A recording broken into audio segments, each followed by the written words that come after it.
अस्सलाम वालेकुम। शाराए दस्तूर से मैं हूं अब्दुल क़य्यूम सिद्दीकी और आप हैं AQS के साथ। और इस वक्त जो बड़े कौमी मसाइल हैं उनमें एक छोटी सी अपॉइंटमेंट बहुत बड़ा मसला बन गई हुई है और वो अपॉइंटमेंट है चेयरमैन नैब के ओहदे के हवाले से। हुकूमत बज़िद है कि वो अपोजिशन लीडर से इस हवाले से मशवरा नहीं करेगी क्योंकि वो नैब के मुल्ज़िम हैं, जबकि इस बात पर भी हुकूमत मुसिर है कि यही चेयरमैन नैब जो हैं ये कंटिन्यू भी करें। कानून में अगर गुंजाइश नहीं है तो ज़बरदस्ती एक ऑर्डिनेंस, जैसा कि माजी के अंदर हर चीज़ को ऑर्डिनेंस, इस हुकूमत को ताना दिया जाता है कि जनाब ये ऑर्डिनेंस फैक्ट्री है और ऑर्डिनेंस के ज़रिए से कानून को अमेंड करके और फिर कोई गुंजाइश और रास्ता जो है वो निकाला जाए। जबकि इसके साथ ही हम ये देखते हैं कि सुप्रीम कोर्ट ऑफ पाकिस्तान जो है वो पहले दो जजमेंट्स ऐसी हैं जिनमें ये तौसी या दोबारा एक ही शख्स की बतौर चेयरमैन नैब तकर्री उस पर कदगन आयद करती है।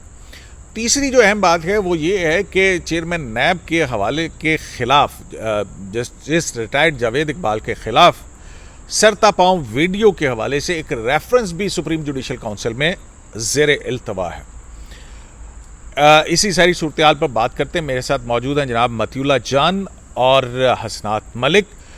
मतीउल्लाह जान, हम ये देख रहे हैं कि अब जो सुप्रीम जुडिशल काउंसिल की हैयत है उसमें बहुत सी कुछ तब्दीलियां भी हुई हैं। उन तब्दीलियों के बाद उस रेफरेंस के हवाले से आप क्या देखते हैं? अगर ये तकर्री जैसे कि ऑर्डिनेंस के ज़रिए करने की कोशिश की जा रही है, ऑर्डिनेंस तो हो ही जाएगा। देखें, एक ऐसा बंदा जो है हमेशा एक कमज़ोर सियासतदान अहम ओहदे पे रखता है कि जिसको वो इस्तेमाल कर सके, जिसको वो दबाव में रख सके। जस्टिस जावेद इकबाल रिटायर्ड की माशाल्लाह से ऐसी शख्सियत है जिसको मैं सिर्फ इमरान खान की बात नहीं कर रहा, किसी और पार्टी का भी अगर कोई वज़ीर आज़म, कल अगर नवाज शरीफ भी आ जाएँ तो मुझे लगता है बतौर सियासतदान वो कहेंगे यार यही ठीक है। मतलब ये इस किस्म के माशाल्लाह से शख्सियात होती हैं कुछ इदारों पे, कुछ ओहदों पे, कि उनके वजह किसी जमात से वाबस्तगी नहीं होती, उनके ओहदे से वाबस्तगी होती है और कुछ और मफादात होते हैं, इंटरेस्ट होते हैं। तो ये ऐसे शख्स को जो इमरान खान साहब आगे रखना चाह रहे हैं, जस्टिस जावेद इकबाल को, और उसके लिए एक बाकायदा कानून साजी की, और ये सेकंड टाइम हम देख रहे हैं कि एक फ़र्द वाहिद को जो है तोसी देने के लिए पार्लियामेंट से पहले कानून साजी कराई गई। अब पार्लियामेंट में इसलिए नहीं जा रहे कि फिर लोग पिछली कानून साजी का भी बहस छिड़ जाएगी, तो कह रहे हैं अच्छा हम ऑर्डिनेंस से इसको कर देते हैं कि जब तक नया चेयरमैन नहीं आता ये जारी रहेगा। तो भाई अगर 4 साल तक नहीं आया तो फिर आप क्या करेंगे? इमरान खान एक कमज़ोर वज़ीर आज़म है, उनमें फ़ैसले की क़ुव्वत नहीं है इस मामले में। तो फिर अपोजिशन लीडर से मशवरा करते हुए वो हिचकिचा रहे थे, और कानून कहता है कि उनको अपोजिशन लीडर से मशवरा करना चाहिए। जो पहली एक्सटेंशन हुई थी तो माशाल्लाह से उस वक्त तो उनको किसी से अपोजिशन लीडर से मशवरे की भी ज़रूरत नहीं थी, लेकिन वो इतने कमज़ोर थे कि वो अपने फ़ैसले के ऊपर वो खड़े नहीं रह सके। उनको भी कुछ फिर कानूनी तरीक़ेकार और नई चीज़ें करनी पड़ी, और यही हाल हमारे उस वक्त के चीफ जस्टिस आसिफ सईद खोसा का था। वो भी कानून और आइन के मुताबिक ठोस फैसला नहीं दे सके।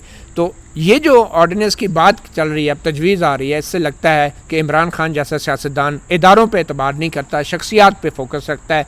वो ये समझ रहा है कि शायद नैब चेयरमैन ही सब कुछ है, ऊपर अल्लाह है और नीचे नैब चेयरमैन है। इसलिए इस शख्स को, इस जस्टिस रिटायर्ड को, इस जावेद इकबाल को चेयरमैन के ओहदे पे रखने के लिए कानून बनाया जाए, क्योंकि नैब के जितने भी दूसरे ओहदे हैं वो तो सब कूड़ेदान में हैं। ये जो कानून के मुताबिक जो प्रोसिक्यूटर जनरल है या जो नैब का बोर्ड है, उनकी तो कूड़ेदान वाली हैसियत भी नहीं है। सिर्फ नैब चेयरमैन जो है ना, वो कोई ऐसा बंदा ना आ जाए, क्योंकि वो इदारों पे एतबार नहीं कर रहे, वो शख्सियात पे एतबार कर रहे हैं। लेकिन अगर चेयरमैन नैब ना हुआ तो नैब मफलूज हो जाएगा, ये भी तो एक बड़ी नहीं बिल्कुल है, लेकिन उन लगाएं दूसरे बंदे को, हाँ, लगाएं दूसरे बंदे को, इदारों पे एतबार करें ना, शख्सियात अफराद पे क्यों करते हैं? पाकिस्तान के अंदर और दूसरे लोग नहीं हैं।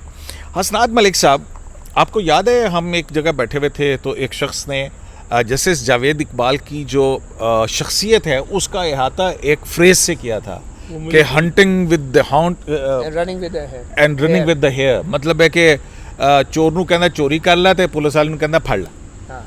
तो आप क्या देख रहे हैं, क्या इतलात हैं, ये किसने तजवीज़ दी चेयरमैन नैब की को कंटिन्यू रखने के हवाले से? क्या कानूनी इधर उधर होती रही हैं? ये चीज़ आपको नज़र नहीं आई कि एक भी कन्विक्शन नहीं हुई और उनको देखें वो सारा चीज़ सामने आ रही है ना।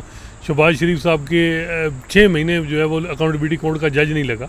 इमरान खान साहब ये भी कहते हैं, लेकिन क्योंकि इमरान खान साहब से और भी जो लोग हैं रेलेवेंट पावरफुल सर्कल, वो ज़्यादा जावेद इकबाल साहब को चाहते हैं। देखें नैब जो है इसकी वैसे जुरिडिक्शन देखें, ना जजों के खिलाफ ये कार्रवाई कर सकता है, ना जनरल के खिलाफ कर सकता है, ना बिजनेसमैनों के खिलाफ भी अब कहा गया कि ना यार हमारी इकॉनमी तबाह।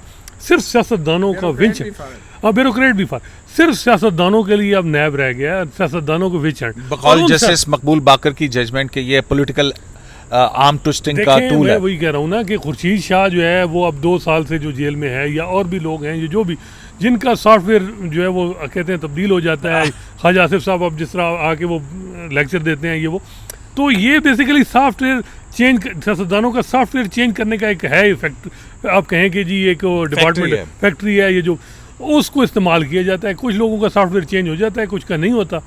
तो ये बेसिकली बड़ा अनफॉर्चुनेट है कि पाकिस्तान की पॉलिटिक्स को पिलूट करने में, इसकी वफादारियाँ चेंज करने में नैब का बड़ा रोल रहा है। चाहे वो पीपल्स पार्टी पेट्रियाट देखें किस तरह बनाई गई, क्या नैब की वो फाइलें रखी गई। तो ओवरऑल तो पीटीआई का जो पूरा अकाउंटेबिलिटी, अब अगला इलेक्शन है, परफॉर्मेंस ज़ीरो है और कोई काम नहीं, कल्चर लेजिस्लेशन नहीं हुई। सूबों में आपने माशाल्लाह ऐसे वज़ीर आला लगाए जिनको कोई बिल्कुल उन्होंने यूनियन काउंसिल भी नहीं चलाई है। एक वो बुज़दार साहब ने तो फिर भी।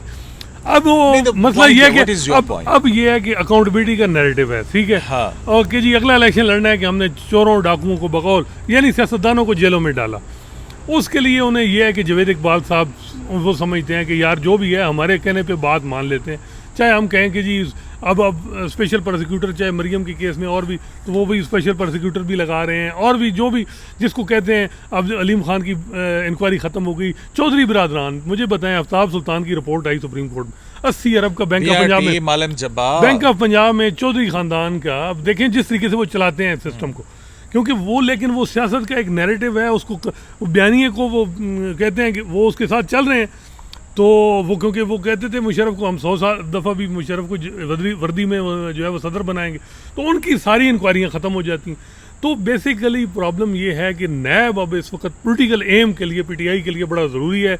अगला इलेक्शन के लिए नैब को इस्तेमाल करना है, और उसके लिए ज़रूरी है कि ऐसा आदमी हो जो उनकी बात माने। तो मेरा ख्याल है, और रेलेवेंट लोगों के लिए, रेलेवेंट लोग ये नहीं चाह रहे कि कन्विक्शन हो, वो चाह रहे हैं प्रेशर रहे। यानी अगर जरदारी साहब बात ना माने, उनको एक अरेस्ट वारंट जारी हो जाए, तो फिर वो बात मान जाए, तो फिर उनकी जरदारी साहब की बात मान ली जाए। इस तरह शहबाज शरीफ ना मान रहे हो तो वो बड़े भाई की बात मान रहे हो, तो उनको फिर एक अरेस्ट वारंट जाए।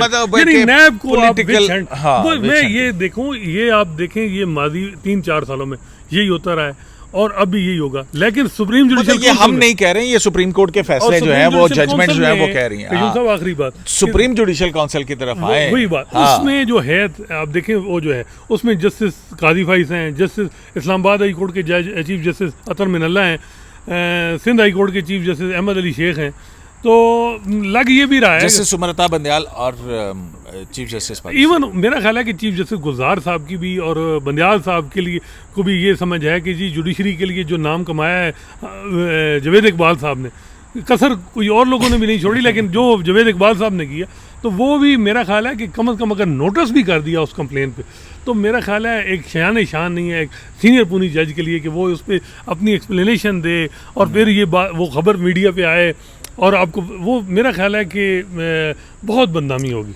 तो इससे यार अगर चलें 4 साल आपने जैसे तैसे किए, आपके ऊपर तनकीद हुई, सारा कुछ हुआ, तो आप खुद एक इंसान के अंदर भी तो होता है ना कि यार मैं एबटाबाद कमीशन का चेयरमैन रहा, मैं एक्टिंग चीफ जस्टिस रहा, मैं मिसिंग पर्सन केस के हवाले से रहा, मैं प्रेस काउंसिल ऑफ पाकिस्तान का चेयरमैन रहा, मैं सुप्रीम कोर्ट का जज रहा, बस करूं अब मैं जाऊं घर जाके कोई ताश बच्चों के साथ खेलूं, अपनी वो करूं। ये सोच क्यों नहीं आती है ऐसे लोगों? देखिए, आपने खुद ही अपने सवाल का जवाब दे दिया। आपने शुरू में कह दिया कि एक इंसान के अंदर होता है। अब मैं इससे ज़्यादा तो कोई बात नहीं कर सकता मगर मैं इतना ज़रूर कहूँगा क़य्यूम सदीकी साहब कि जिस शख्स की इतना बड़ा एक वीडियो स्कैंडल पब्लिक में आ चुका हो, और जो शख्स इस काबिल ना हो कि ज़ाती तौर पे पब्लिक के सामने आके उस वाक़े की वजाहत दे सके, जिस शख्स के ऊपर सुप्रीम जुडिशल काउंसिल जिसकी सरबराही चीफ जस्टिस ऑफ पाकिस्तान करते हैं, अच्छा, उसके वो सामने सिर्फ कंप्लेंट पेंडिंग सिर्फ वो नाजिबा वीडियो की बात नहीं है, हाँ। एक्चुअली वो इख्तियारात का इस्तेमाल है कि किस तरह से किसी एक्यूज को दबाना है, बिल्कुल एग्जैक्टली। तो जिस शख्स के बारे में कंप्लेंट आला तरीन एक डिसिप्लिनरी अदारे के सामने, सुप्रीम जुडिशल काउंसिल के सामने पेंडिंग पड़ी हो, तो मुझे समझ नहीं आती कि एक वज़ीर आज़म इमरान ख़ान जैसा वो कैसे ये सोच भी सकता है कि एक शख्स की मुद्दत मुलाजमत पूरी हो रही है तो उसको कंटिन्यू रखे, सिर्फ इसलिए कि वो शहबाज शरीफ से मशवरा करना शायद समझता है कि मेरे बयानिए की जो है वो नफ़ी होगी या तौहीन होगी। तो ये जो अना है, ये जो अना है, इस अना ने इस मुल्क को माजी में भी तबाह किया है और आइंदा भी खुदा न खास्ता हमारे मुल्क को इस अना का नुकसान पहुंच सकता है। माजी में भी इस अना ने जो है इस मुल्क के टुकड़े किए और अब भी ये जो इमरान अहमद ख़ान नियाज़ी साहब की अना है इस मुल्क को ख़तरे में डाल सकती है। दूसरी बात, ये वीडियोज़ को इमरान ख़ान अहमियत क्यों नहीं देते? आप देख रहे हैं ना कि जो वीडियोज़ आ रही हैं लगातार, मरीम नवाज़ ने कहीं कह दिया सवाल के जवाब में कि जी मैं उस गुनाह में शामिल नहीं थी, तो अगलों ने फिर जवाब दिया ना, तो गुनाह तो ऐसा होता है, फिर गुनाह तो फिर ये होता है, ठीक है ना। तो ये वीडियो ने क्या कहा? तो उन्होंने कहा उन्होंने सब कोई परेशानी की ज़रूरत नहीं, सब किए हैं बहरहाल एनीवे। तो बात ये है कि इमरान खान साहब और पीटीआई एक सोचे समझे मंसूबे के तहत जावेद इकबाल साहब की वीडियो को अहमियत इसलिए नहीं दे रहे कि उनको ये मालूम है शायद कि जावेद इकबाल साहब की वीडियो तो कुछ भी नहीं है, एक वीडियो स्कैंडल के जो है सरदार जो शख्स को आप लगा रहे हैं, तो मॉरल अथॉरिटी जो होती है, लोग पूछेंगे वज़ीर आज़म साहब आप इस वीडियो स्कैंडल को अहमियत क्यों नहीं दे रहे? अतीला जान, ठीक है आपकी बात। हसनात, कानूनी तौर के ऊपर क्या क्या मशावरतें हुई हैं, क्या आपके सोर्सेज जो हैं वो क्या कह रहे हैं? देखिए, और ये कितना ख़तरनाक है कि अटॉर्नी जनरल ऑफिस की तरफ से ये राय आ गई है कि चेयरमैन नैब के ख़िलाफ़ सुप्रीम जुडिशल काउंसिल को कार्रवाई का वही तरीक़ाकार इख्तियार करने का इख्तियार है जो कि किसी भी आला अदलिया के जज के ख़िलाफ़। बिल्कुल यही बात है। असल में मंगल को एक मीटिंग हुई पीएम ऑफिस में, उसमें लॉ मिनिस्टर साहब थे, अटॉर्नी जनरल साहब थे, इंफॉर्मेशन मिनिस्टर फवाद चौधरी साहब थे और भी गलबन लोग होंगे। अली ज़फ़र साहब नहीं थे, जब से वो जहांगीर तरीन वाले ओपिनियन दिए तो अब वो उनको साइड पे कर दिया गया है। अच्छा, हाँ बिल्कुल, उनको वो तो है भी तो एक सेंसिटिव मामला है ना। नहीं मतलब वो लायर जो इंसाफ लायर फोरम के चेयरमैन है, लेकिन वो अब इतना ज़्यादा उनको नहीं है लग रहा है कि क्योंकि तो खैर वो चीज़ है। देखिए उसमें ये हुआ कि अटॉर्नी जनरल का जो प्रपोजल थी उनमें बेल की प्रोविज़न भी है कि अकाउंटेबिलिटी को इख्तियार दिया जाए कि वो बेल दे सके, और उसमें वो जजमेंट है जस्टिस सैयद मंसूर अली शाह की रिसेंटली जिसको एंडोर्स किया जस्टिस उमर अता बंदयाल ने, और उसमें कहा है कि जी आप एक सिंपल लॉ से जो है कॉन्स्टिट्यूशनल जुरिसडिक्शन को कैसे कर्टेल कर सकते हैं, और सिविल लिबर्टीज़ का जो इशू है ये बड़ा सेंसिटिव है। और अगर एक बंदे को आप प्री कन्विक्शन जो है पहले उसको आप अरेस्ट कर रहे हैं, उसका क्या अगर कल वो एक्विट हो जाता है तो उसको कौन जो है जिम्मेदार होगा?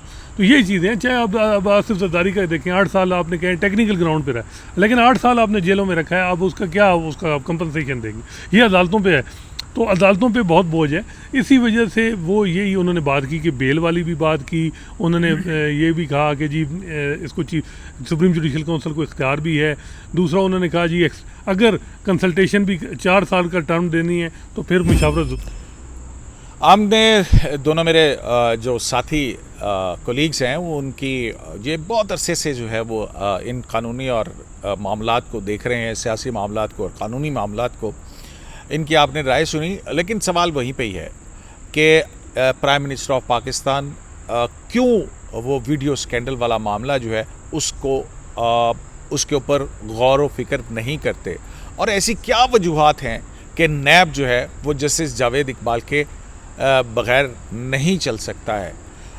इस तरह से जो है वो एहतसाब का जो निज़ाम है, इस हवाले से आला अदलिया यही कह चुकी है कि ये पॉलिटिकल मैनूवरिंग के लिए, सियासी लोगों के बाजू मरोड़ने के लिए इस्तेमाल हो रहा है। और दूसरी तरफ चीफ जस्टिस भी कह चुके हैं कि ये लूप साइडेड जो एहतसाब है ये लूप साइडेड है, इसका लॉप साइडेड है, और ये जो है इस तरह की बातें जो हैं वो सुनने को मिलने तो फिर जाहिर है कि एहतसाब जो है वो इंतकाम बनता हुआ नज़र आता है, और जब इंतकाम की सूरत इख्तियार करता है तो वो फिर कानून और आइन की और अखलाकियात की और सियासत की धज्जियाँ उड़ाता। शराय दस्तूर से अब्दुल क़य्यूम सिद्दीकी को AQS लाइव से इजाज़त दीजिए। अल्लाह ने के बाद।